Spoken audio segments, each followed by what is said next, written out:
I was ironing the dress I had bought for my birthday party when the notification came. A video link. No sender name, no message, just one word in the subject line, watch. I almost ignored it, almost. But curiosity is a stubborn thing. I pressed play, and there they were, my family. My mother at the head of the table, my sister smirking, my brother leaning back with that same arrogance I've known since childhood. Their voices overlapped, sharp, venomous. "She really thinks we're coming to that party?" my sister laughed.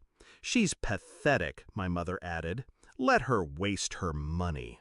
Then my brother, "She's nothing without us. She'll come crawling back." The room spun. I put down the iron before it burned through the fabric. My heart didn't race, not yet. It slowed, like a predator before the strike. I grew up thinking family was unconditional. That illusion broke slowly. Missed birthdays, ignored calls, excuses stacked on excuses. They had a way of making me feel like I didn't belong, like I was an outsider auditioning for a role that was already cast. But I kept forgiving. I kept hoping, because they were my family. Even when, last year, I stood at their door on Mother's Day with flowers, and they left me outside. My mother looked through the window, shook her head, and walked away. That was the day I realized I was invisible to them. But the video, that was different. That wasn't neglect. That was intent. That was a plan to humiliate me. I didn't cry. I didn't scream. I canceled the catering, the decorations, the photographer, all with one calm phone call after another. Then I bought a plane ticket, one way. By the time they thought they were getting ready for my party, I was already at the airport. A single bag. A different future. When the plane took off, I turned my phone back on. Dozens of missed calls. One text from my mother. "Where are you?" I stared at the screen, then replied, "Away from the toxic family." And I attached the video. The fallout was instant. My sister called 30 times. My brother left voicemails, his voice cracking with panic. Even my mother, so composed, so cold, sent messages begging to talk. They weren't sorry I was gone. They were terrified of being exposed. Because if I had the video, who else could I send it to?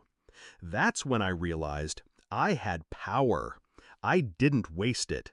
The video became my weapon. I didn't post it online. That would have been too easy, too messy. No. I sent it, carefully, to the people who mattered most to them. My mother's church friends, my sister's colleagues, my brother's boss. The ones who believed their facade of unity, perfection, respectability. The silence that followed was louder than any apology they could have given. Invitations stopped coming their way. Eyes shifted when they entered a room. My mother, the woman who prided herself on being admired, was suddenly pitied. I imagined her seething, not because she lost me, but because she lost control. Weeks passed before they tracked me down. A message popped up while I was sipping coffee in a quiet coastal town miles away from home. "We need to talk. You're destroying this family." I almost laughed. Destroying it? No, I had only held up a mirror. They destroyed themselves. The climax came months later. They stormed into the small cafe where I sat, uninvited, faces red with anger. My mother slammed her hand on the table. "How dare you embarrass us like this?" she spat. My sister leaned in, her voice shaking. "Do you have any idea what you've done?" I looked at them, finally calm, finally free. "Yes," I said. "For years you erased me, excluded me, mocked me. Now the world knows who you really are." My brother clenched his jaw. My mother's lips trembled. My sister's eyes darted, searching for a comeback, but finding none. For the first time in my life, they were silent. I stood, left money on the table for my untouched coffee, and walked away. Their voices didn't follow me. They couldn't. Sometimes at night, I replay that video, not out of pain, but as a reminder that I waited too long for their love, their acceptance. And when it never came, I stopped begging. They wanted me invisible. Instead, I made them transparent.